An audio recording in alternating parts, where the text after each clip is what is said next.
So, I hope the homework's going okay there that you're turning in today. I've still got a bit to give back to you, but I'm not quite done with that yet.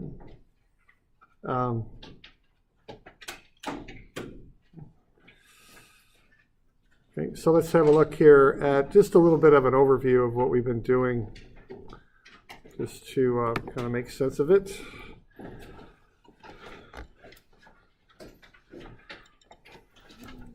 This page 350 is where I'm at.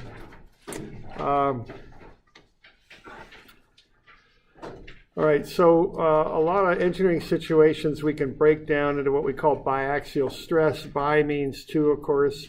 Axial means axes. So we can usually break down, not always, but often we can break engineering problems down into two-dimensional problems. And so you can find stresses acting in the x and y directions. Okay. So that's kind of the starting point here. Now, what we found here is that we often are interested in finding stresses that don't act on the standard xy axes. And those are referred to as sigma x1, sigma y1, tau x1, y1, and tau y1, x1. Okay, so if you've got the x and y axes, you can find the stresses on those planes just by using the standard design equations that we'll get to. But what we might be interested in are the stresses acting at some oblique angle here like that. So that would be called sigma x1 and sigma y1. Okay. So we can go through and do an equilibrium analysis to get those figured up. Now, when you do equilibrium analysis with stresses, you do have to remember to multiply by the area over which a stress acts to get a force, and that requires some trig when you're looking at these oblique angled planes. Plus, you need to do a little bit of trig to get the xy stresses in line with the x1 and y1 axes that we've got here. So we get a good bit of trig involved with this stuff when we do that. But what we're doing here essentially is we're finding stresses on planes that are at angles, not on the standard xy planes. We know the standard xy stresses. We want to find the stresses in the x1 and y1 directions. So we got an equation for that, as engineers often do. So there we go, and I think those are 25 and 6, I think. I'm not sure, but I think they are. Now keep in mind, if you go to the Moodle page, there's a Excel spreadsheet there that'll just kick these things out for you, and write something yourself, or just go get that, or do something. I mean, it's just a lot easier than messing around a bunch of numbers in your calculator all the time. So there we go. So that's equations 25 and 26. And you can also often substitute this equation here for the second run you would use for 25. Okay. And so that's equation 31 there. So what you would do here if you want to find all the stresses acting at an oblique angle would be to use equation 25 twice, once for each of the two angles, the x1 angle and the y1 angle. And then you would use equation 26. So if you're asked a question, find the stress at a given angle. Don't make it more complicated than it is. I've had people do that in the past. All you got to do here, if you want to find the stress at a given angle, if you know the angle, just plug it into that formula and you got what you need. That's all there is to it. Nothing more than that, okay? All right. Now, if you're interested in the maximum and minimum stresses, and keep in mind that maximum and minimum are a little bit of quotes there. I kind of think of them as being the most negative and most positive stresses is the best way I can come up with the term for that.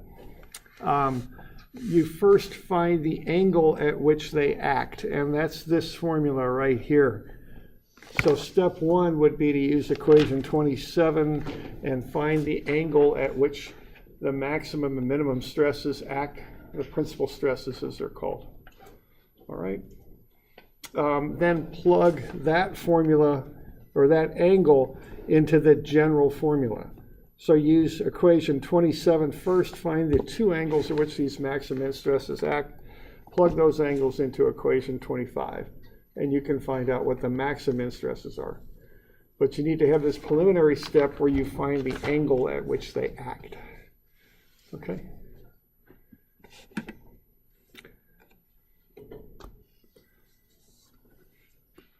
Now, if you want to find the maximum in-plane shear stress, you take the angle you found in equation 27 and add 45 to it. That'll get you the angle where the maximum shear stress acts, and you can plug that into equation 26. Okay.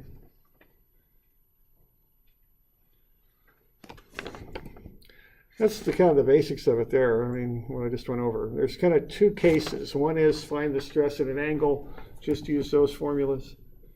The other is find the maximum stresses, find the angle first using that equation 27, then plug it in there, because you got to know what angle it acts at before you can find it. Okay. So we got any questions on that stuff? You doing all right?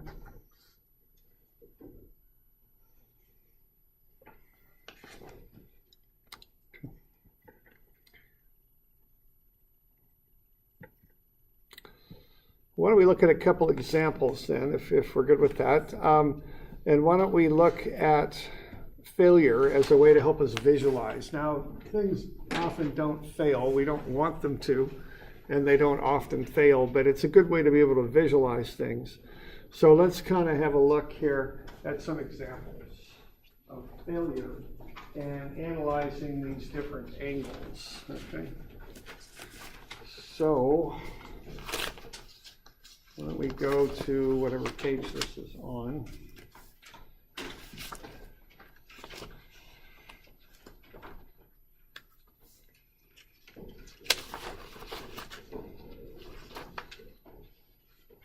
This is on 370 is where it's at. And let's just look at some materials and let's look at how they might fail. And if we apply these given loading conditions to them, let's have a look and see, at the failure mode of them, okay? Okay, so let's start with number one. That's always a good place to start. So sheet metal. How, if sheet metal is going to fail, what's a common way for sheet metal to fail? Bends. What makes it bend? Shear. No, I think there's something that'll handle better than or worse than shear. Compression. Yeah, compression. Sheet metal's thin. You push on sheet metal. It's called buckling. It bends out. It kind of buckles is the term. So if I'm going to have a sheet metal failure, the first place I'm going to look would be compression. That's what I would expect to happen. It buckles out. Okay. All right. Now, what I've done here is I've done the math for you. I've done all the calculations for you. And what I have is the principal angle, theta 1, is 40.3 degrees. And then I've got sigma 1, which is the stress that corresponds to that, is negative 20,707. And then the tensile is 9707. That's sigma 2. And tau max is 15,207. So, how do you think that thing will fail if it does? I mean, where do you think, what's it going to look like? And what angle will it fail at? Okay, so for starters, what angle do you think that sheet metal shown is going to fail at? If it's going to break, where's it going to break? So what part of the sheet metal are we looking at through this cube? We're just looking at a plate, a square piece of sheet metal. Yes, and it has the loads shown applied. And I've done the calculations there for you for the principal angle, theta 1, for the corresponding stress, sigma 1, for sigma 2, and tau max. Already done the numbers, ran the calculations. So what angle should that thing fail at, do you think? And this is a pretty straight up question once but I'm asking it because it takes a while to figure all this stuff out. But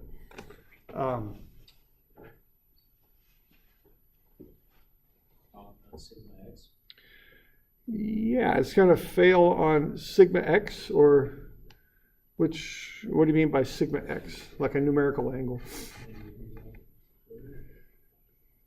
90 degrees off of, okay, so 40 is the angle, right? Is that good? Because that's the angle where the biggest stress lies. And the biggest stress is the one that ought to fail the thing. Y'all with me there? Questions? We good? All right. Why don't you draw that 40.3 degree angle in there? What does that look like?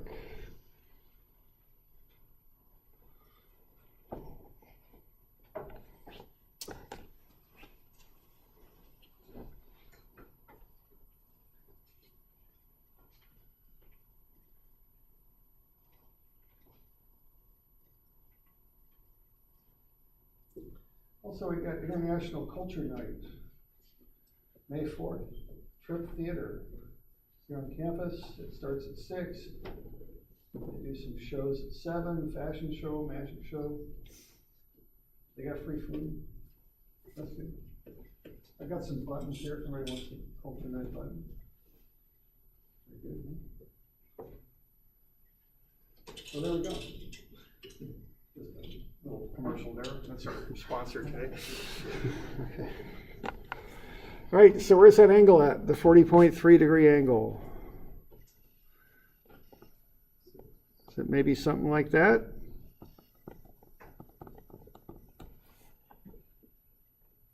Is that a possibility?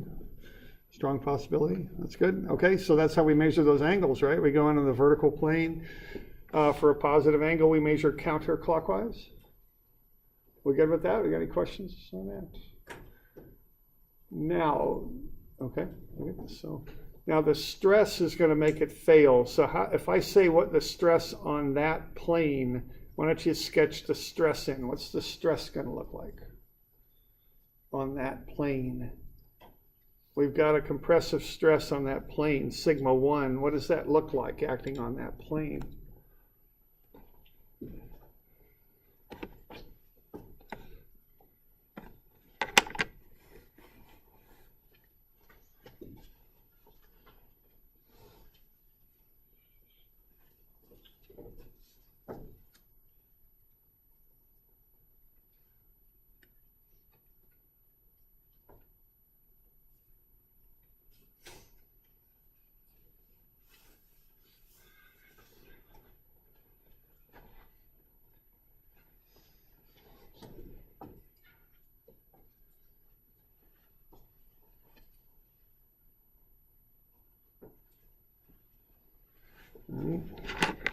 So remember, they call it normal stress.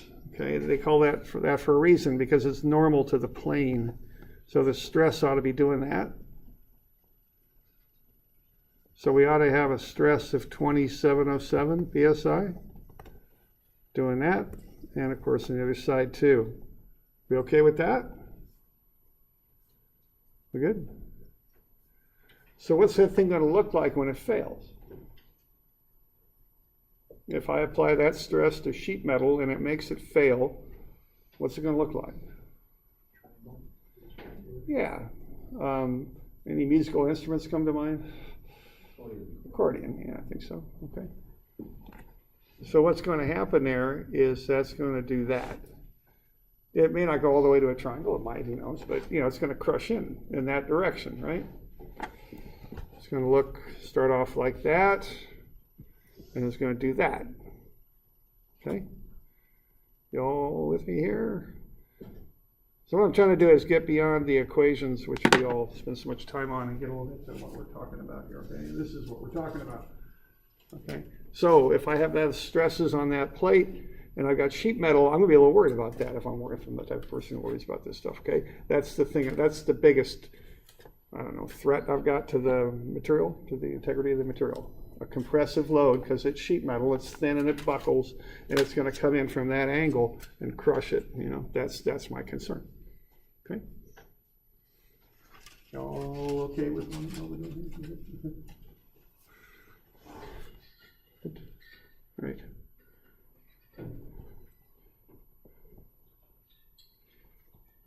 How about concrete? What's concrete weaken? Shear. It's got some shear weakness. It's got a bigger one though. Tension, yeah. Concrete just doesn't handle tension well. It's got it's a little bit famous for that. You know, it just doesn't handle it well. It's got little grains, and the grains don't lap well. Materials that have good tensile strength have lapping grains that can develop some strength together. But if you got little granules like the sand that goes into concrete, they don't lap. They don't overlap. They don't develop much tensile strength.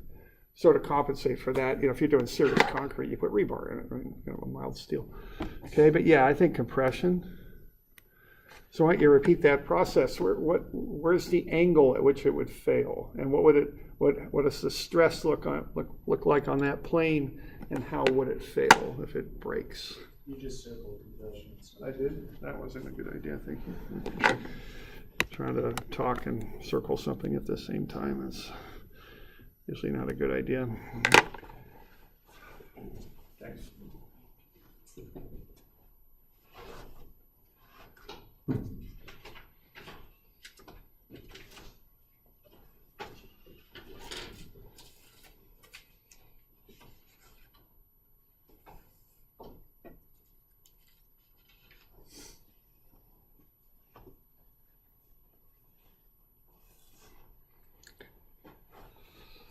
And notice that angle's negative, okay? So just pay attention to that.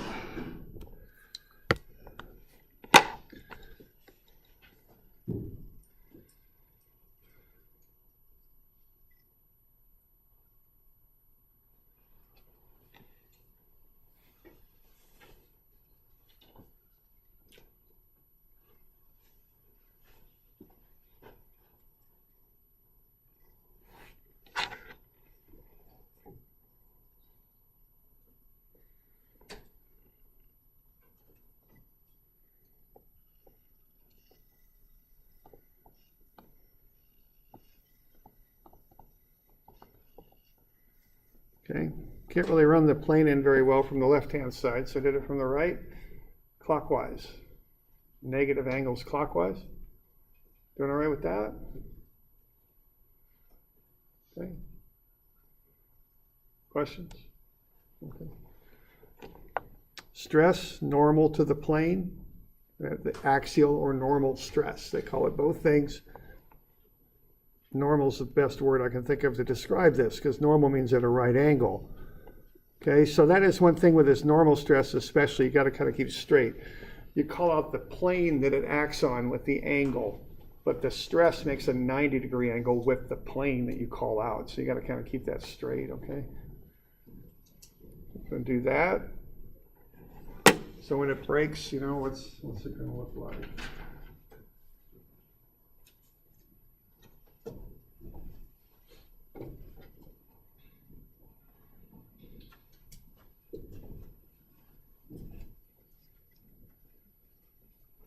Okay, so we're going to pull on that thing and pull and bang. Go like that. Okay. Tensile failure. Pull apart. Okay. Okay with that? Okay.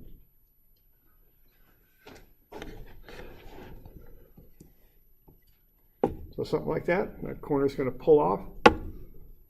Okay. So that's what I would expect it to look like.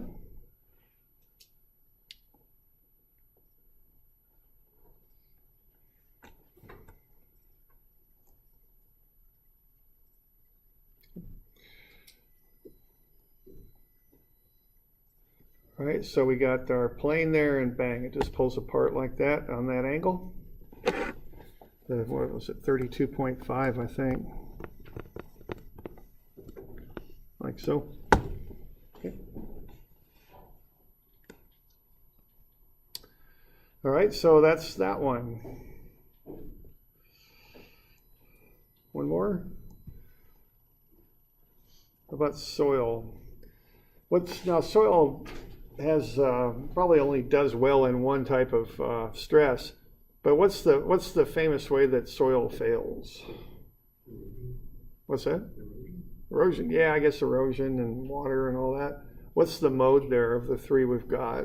What's kind of the classic sort of soil failure if you're living up in the West Hills of Portland, and it's raining a lot. Yeah, you're worried about shear, right? One layer of soil sliding across the other, landslide kind of thing. Okay.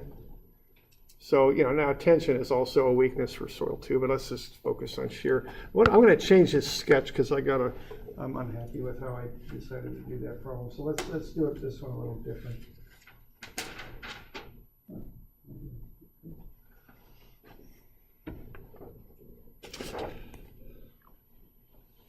Oh, okay, good. All right, so let's say we got 3,000 doing that we've got, I just have to look at this for a second, sorry. Okay, we're going to make this going the other way. So we're going to have this soil kind of sitting on a steep slope going down a hill. And so we're going to get a little bit of tension pulling this away. So we'll call this 800. Instead of 8,000 compression, we're going to call it 800 tension.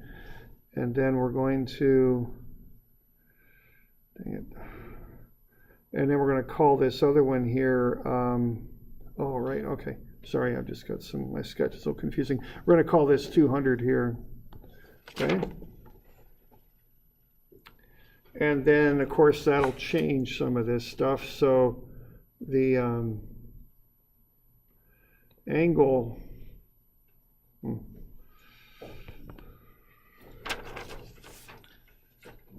better check these numbers. I was going to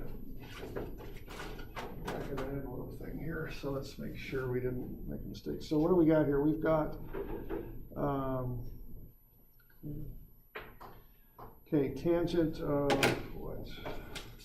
2 theta is equal to tau xy, which I've got as 200, and that's a negative 200, isn't it?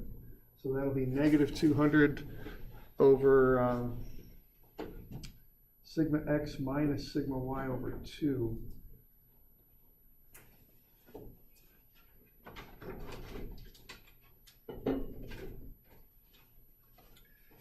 So what have I got here? I've got tangent 2 theta is equal to tau xy, which is negative 200 over sigma x, which is 810. No, it isn't. It's 800, right? Yeah, 800 minus sigma y, so that's minus a negative 3,000, right? Over 2. Oh, there we go. Okay. And what that's going to get us then, I think, is 2 theta is negative 6. Is that right? So 3,800 over 2 is 1,900. So 2 over 19. I'm getting errors on this thing. So 2 divided by 19 equals, then we'll do an inverse tangent. Yep, okay, so what I got here is I got theta 1 is 3 degrees. I've got sigma 1 is 810, and that's positive. So these are different numbers than what you've got on yours. And sigma 2 is negative 3,010. Tau max is negative 1810. And then sigma average is negative 1,100. Okay, so we good. Sorry about the changes there, but that's just a little bit different numbers. And is that -3 or 3 on that thing? I think that's a -3 for the angle. Let's call it -3. Okay, so there you go. So here's what we come up with out of this. So -3 degrees, 810 for sigma 1, negative 3,010 for sigma 2, tau max is negative 1810, sigma average is negative 1,100. All right. Okay, so what angle, if we're concerned about shear failure, what angle should we be worried about for a shear failure? Yeah, right. See, that's a good point. See, what I've given you there is theta 1, which is the principal normal stress angle. That's what I've been giving you every time. But we're looking at shear now, okay?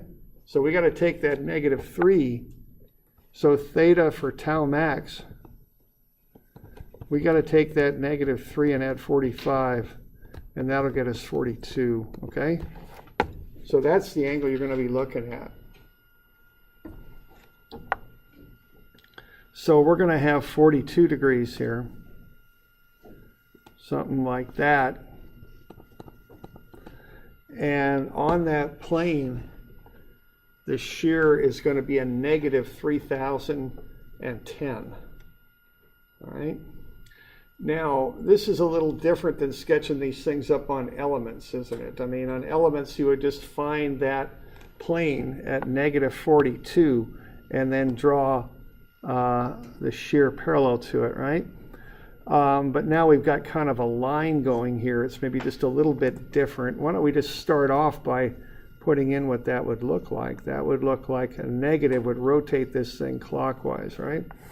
So that would do that. Okay. Clockwise, that would make that thing rotate clockwise.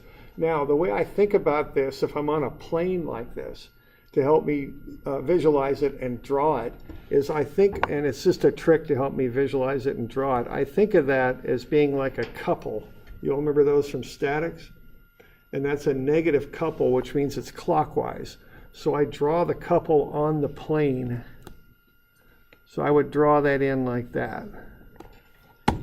That's how I think about it. It's just a trick to help me remember how to draw stuff properly. So it's like I'm putting a couple on either side of that plane. So if I get a failure on account of that, what's that going to look like?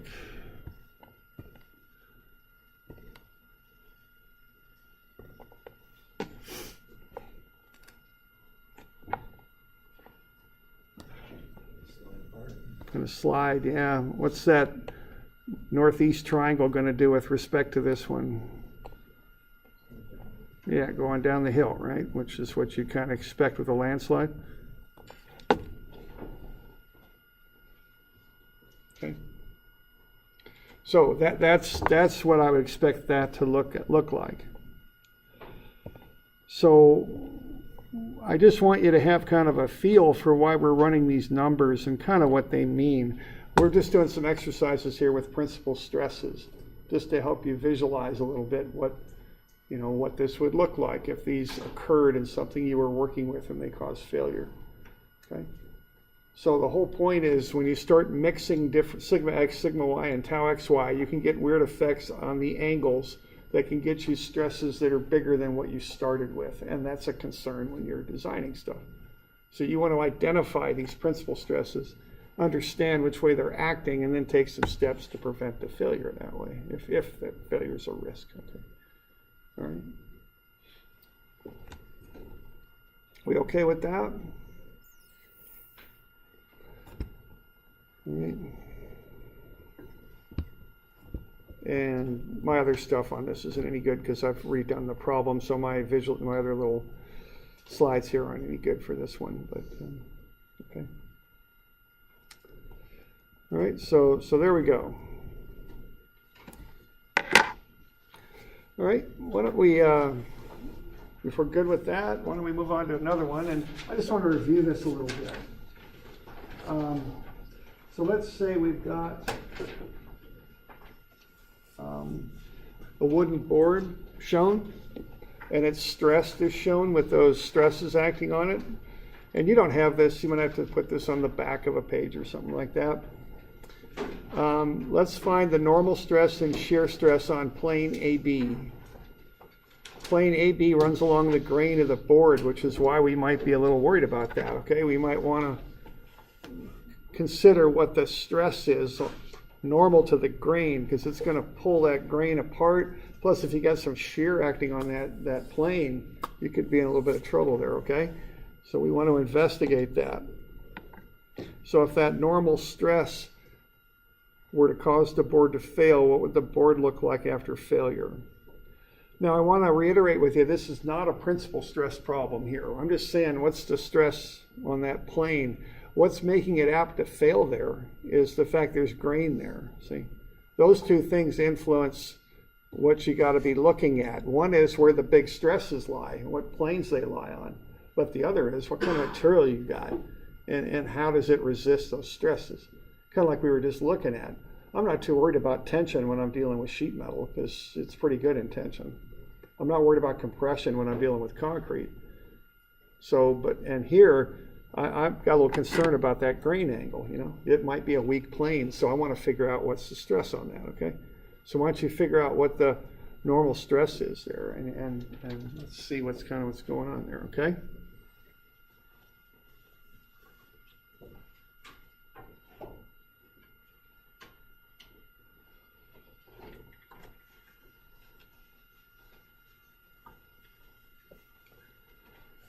Be a little careful there. Be sure you're using the right angle, the proper angle.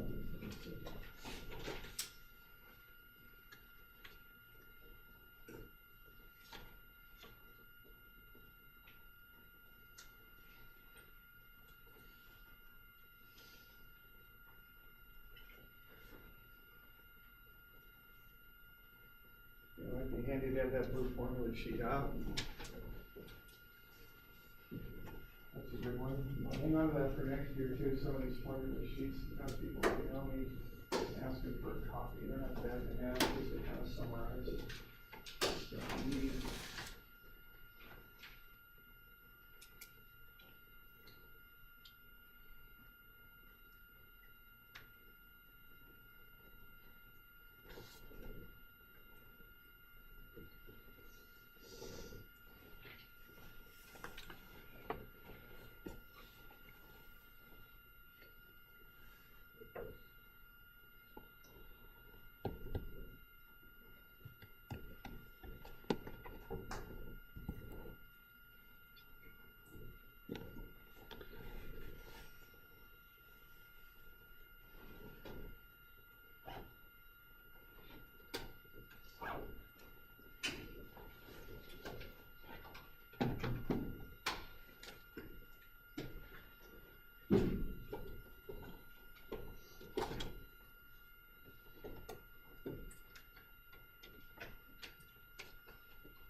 Be a little careful on the angle, okay?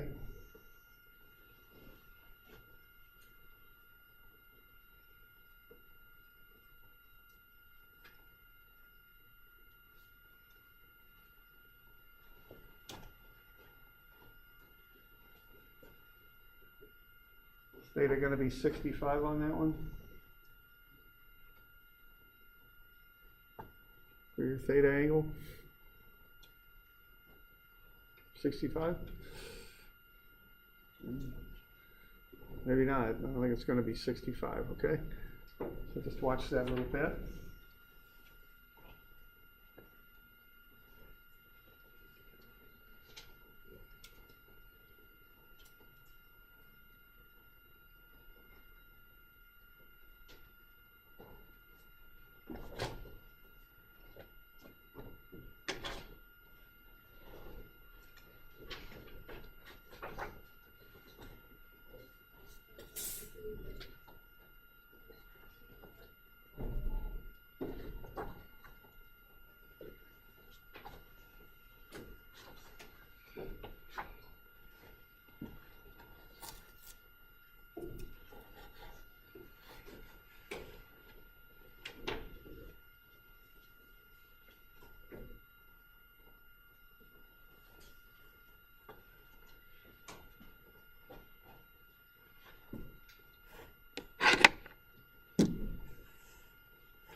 Theta ought to be 25 on that.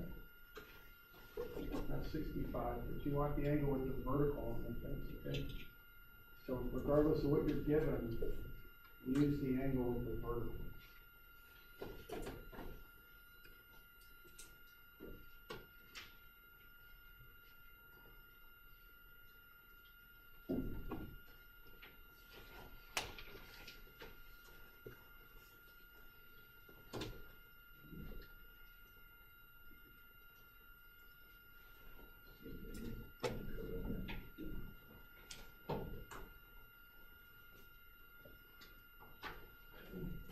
Still getting those values right to be plugging in? This is biaxial is what this is. Okay.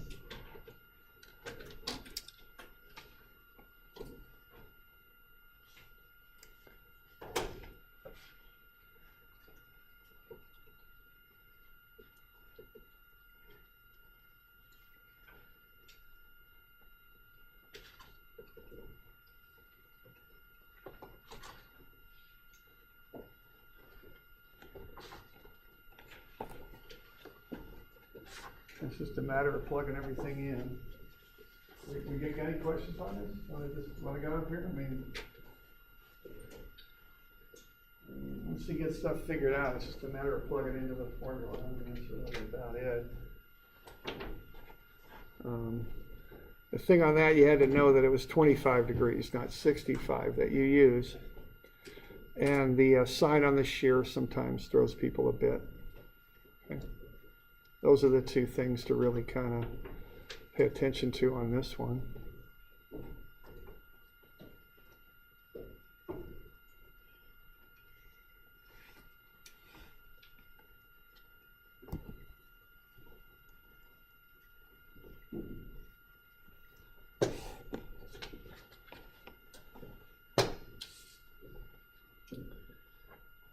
So 2.56. I want you to show that on the plane and get some idea what the thing would look like if it broke.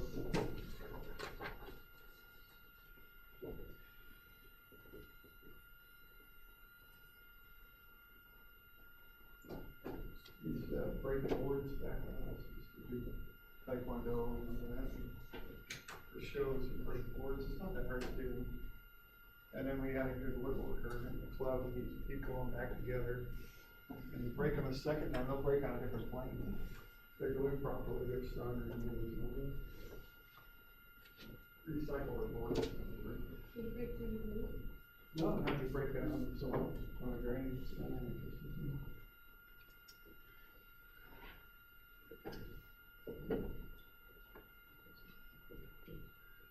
All right.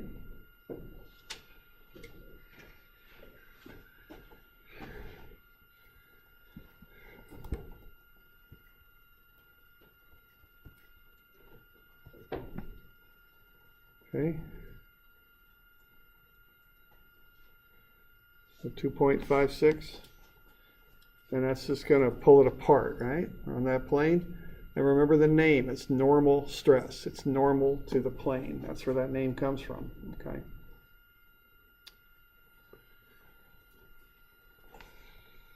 Now how about the shear? Why don't you find the shear on AB?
Okay, so to find the shear, what on AB, what angle will you use?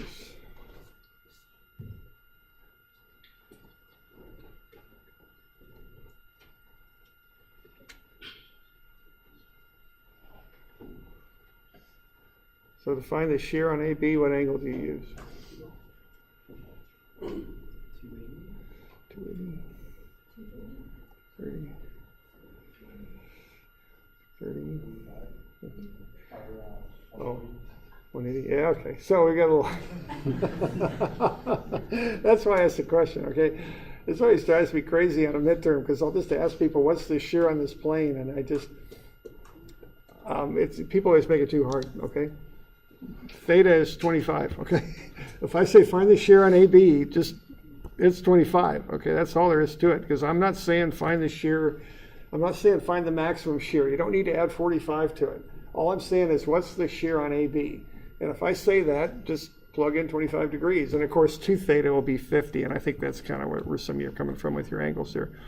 You know, but don't make it harder. If the question is to find the shear or something on this plane, just plug the angle in. Done. Okay? Don't make it hard. And it's funny, I've seen this every year. I ask these kind of what I think are simple questions on the midterm, and people kind of turn them around a little bit. I think it has to do with the principal stresses we do and kind of working with all the angles. But this is not a principal stress problem. This is just find the stress on this plane. And if that's the question, just take the angle to the plane and plug it in. That's all you got to do, okay? All right. So you just plug into that formula. That's all you got to do, okay? So, you know, there's 2 things that you do on with biaxial typically. The first thing you do is you find the stress on a given plane. And if you do that, you're just plugging the angles into the formula. That's all you're doing. That's it, okay? And I kind of set you up on purpose there because I think it sinks in better if I do that. You know, if I just tell you that, it'll be like all these other pearls of wisdom that you hear from me and no doubt post on your refrigerator and all that. But you know, if I trick you a little bit and embarrass you a little bit, frankly, you'll remember it. And that's why I'm doing that. I'm not trying to be mean or anything. I'm just trying to get you to remember it. Okay? So hopefully I succeeded. Okay, so if I tell you to find the stress on a plane, just plug the angle in. That's all you got to do. Okay?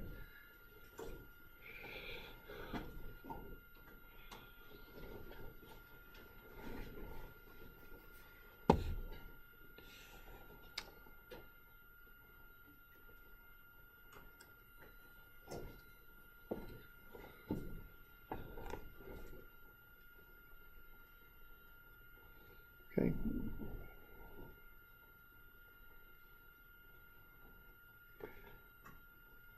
And like I say, you'll see this a few times. I'm a civil engineer. I took a soils class. We use this in soils because you look at stresses in soils. I think we used it in advanced structures too. Mechanicals, you've got a whole second strength materials class. So get this program somewhere. It's worth the time. If nothing else, just download what I got. It's 5 minutes. You'll save yourself time on running the numbers on stuff. Okay. All right. Okay, so the stresses, why don't you put the stresses there? We got a couple minutes. Think of that thing I was telling you about couples, okay? That thing came out to be negative, so get some practice at this. There are the stresses we calculated on that AB plane. Now notice it wasn't 65 degrees because that's on the horizontal. That's not our reference plane. It's 25. It's positive 25 degrees that we used because we're coming from the vertical counterclockwise. 90 minus 65 gets us 25. That's how we got the 25. So once you get those stresses put on that plane, and remember that little couple trick that I just told you about when you're putting the shears on there. And then draw up what it looks like after, if it were to break, what it would look like.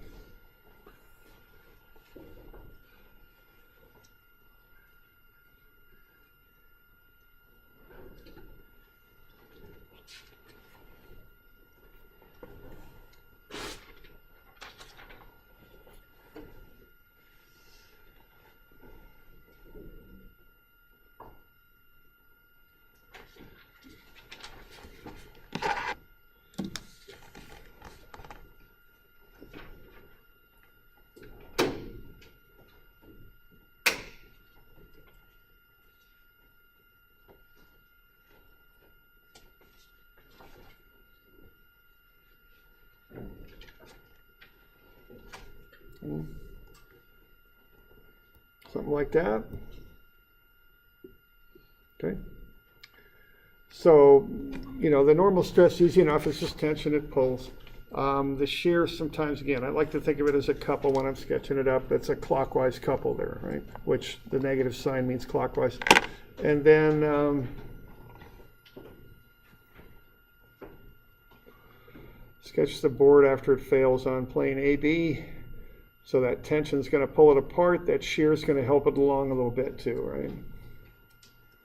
So you'll get it pulling apart and doing something like that. That one corner might move down a little bit on account of the shear, kind of a secondary effect.